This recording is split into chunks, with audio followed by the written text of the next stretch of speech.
Hello students, I am Monica Solar from MB International, Nayagaon, Kota. Today I will be teaching you economics. Economics, the second chapter, people as resource. People as resource. People as resource refers to a country's working people in terms of their existing productive skills and abilities.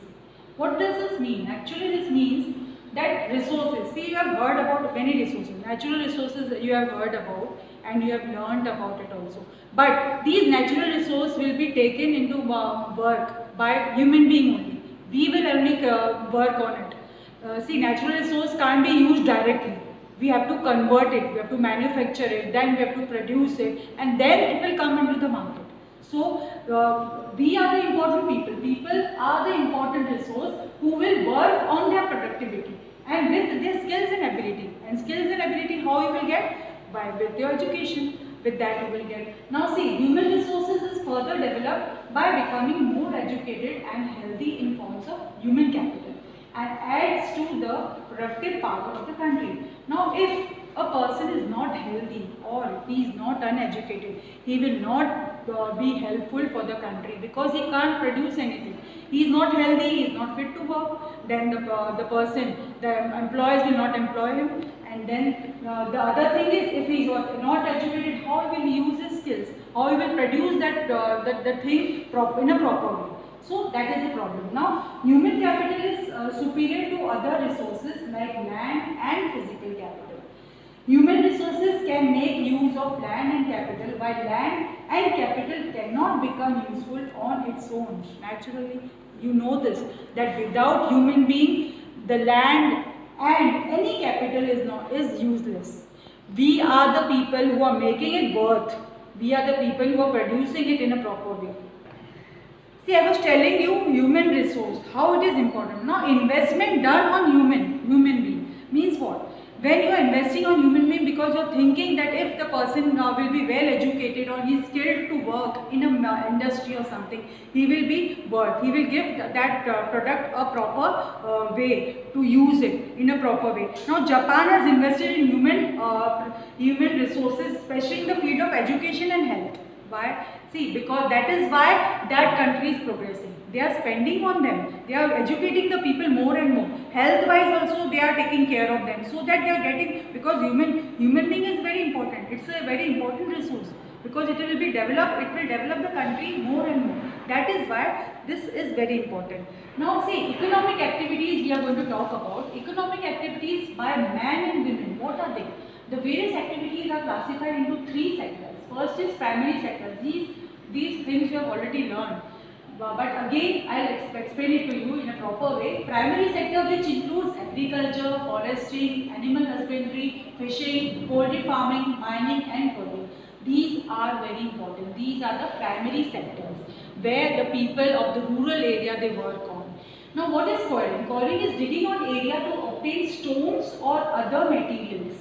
This is helpful for the people to obtain stones, the precious stones and everything which we want, the minerals we want, by digging materials we get through quarrying. Secondary sector is what? All these things which we get from the primary sectors, we have to manufacture them. We can't use them directly. Now, if you have in agriculture, you have produced the cotton. Now, cotton you can't use directly. You have to convert it in some form. No? For that, we need secondary sector. It includes manufacturing. Then comes the tertiary sector. Tertiary sector includes trade, transport, communication, banking, education, health, tourism, services, etc. See, when you are manufacturing something, naturally you need that product to be transported to different countries. Your product should go. If you are producing surplus amount, you can't consume it by yourself. You have to transport it. So for that, tertiary sector is needed. Communication, of course, banking, all these are very important. This is the tertiary sector. Then these activities add value to the national income and thus are called economic activities. All these are called economic activities. Why? Because they are helping your country to develop. They are helping your country's economy. That is why they are called the economic activities. These are further classified as the activities further classified into market activities and non-market activities. Now, what are market activities? Involves remuneration to anyone who performs, that is, activities performed for monetary gain in return. Now these two I can explain with a very simple example. Supposing your father is teaching you at home. He is taking your coaching, personal coaching. That is not for monetary gain. He is teaching you because you are his son and he wants to educate you more and more. That you are getting in school the education, but the doubts he is clearing actually. So there he is not earning anything. But when he is teaching some other students are coming to your house and your father is taking tuition, he is doing that for monetary gain because he wants money for it. He wants to earn it. So this is the difference of market activities and non-market activities. Non-market activities are the production for self-consumption done without any monetary gains. We don't need any monetary gains. That is for our consumption only, our own consumption. There we don't take any, we are not looking for any profit, okay, or anything, loss, profit, nothing. That is yours. Then the household works done by women is not recognized in the national income. See over here again, your mothers, they are working at home, they are cooking for you, they are washing your clothes and everything. But that is not a national income. That is not done. You are not giving them money for doing that. A majority of women have legal education and low skills formation. They are not having proper education. Because of that, the women are called low skilled workers. They are not paid that much in any way. Anywhere when women are working, they are low paid compared to the men. See, they are paid low compared to the men. In cities, however, women with high education and skill formation are paid as par with the men. Not in the urban area. Urban area, the scenery is different. The scenario is that the women are equally treated like men because they are also well educated. Over there, they are also having that much skill which the man is having. So there they are getting the equal payment, but not in rural areas. There is a difference. Now, education is the most important input for the growth of a person. Naturally, if you are uneducated, how you will develop the country? You are not knowing anything, you are illiterate, you will not be able to develop anything. Your country will be unemployed. Okay, and government has taken various steps to spread education among the people. Government has taken many steps. For free education they have given through RTE, that process is there, that midday meal they have introduced so that more and more people are going for education in the rural area especially. To provide universal access to education to increase the retention of students, special emphasis is given on the girls' education. See again, the rural areas girls are not sent for education, so the government is trying to give more and more benefits so that the girls come out of their houses and go for education.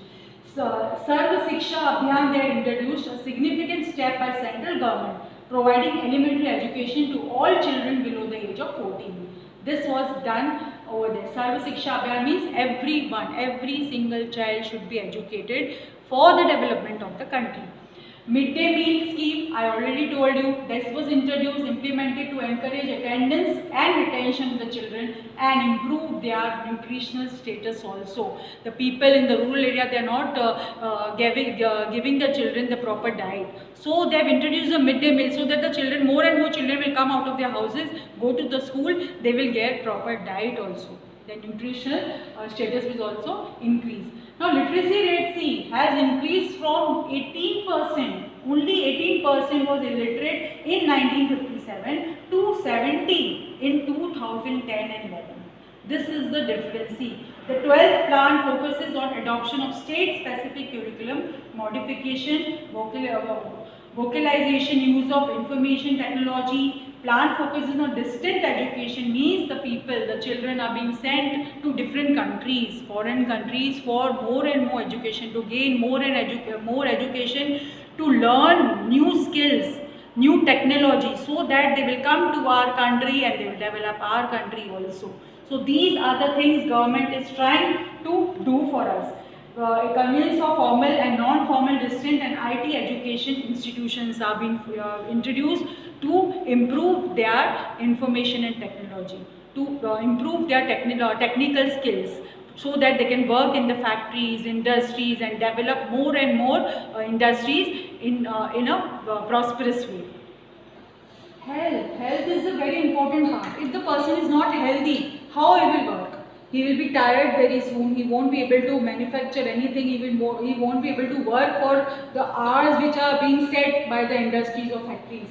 The health of a person helps release potential and the ability to fight illness. Thus, efficiency of work largely depend upon their health.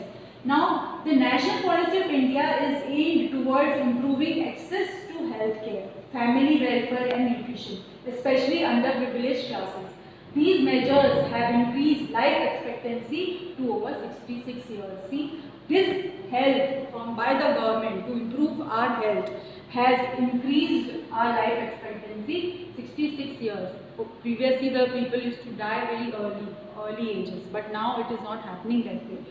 Infant mortality rate, that is IMR, has decreased from 147 in 1951 to just 42 in 2012. Unemployment. Now, unemployment means what? The people who are being unemployed, who are not working, who are not getting jobs. This is unemployment. In India, there is unemployment in rural and urban areas. Unemployment differs in both the areas. Now see, in rural areas, there are two types of unemployment. One is seasonal and one is disguised. Now what is seasonal employment? Farmers.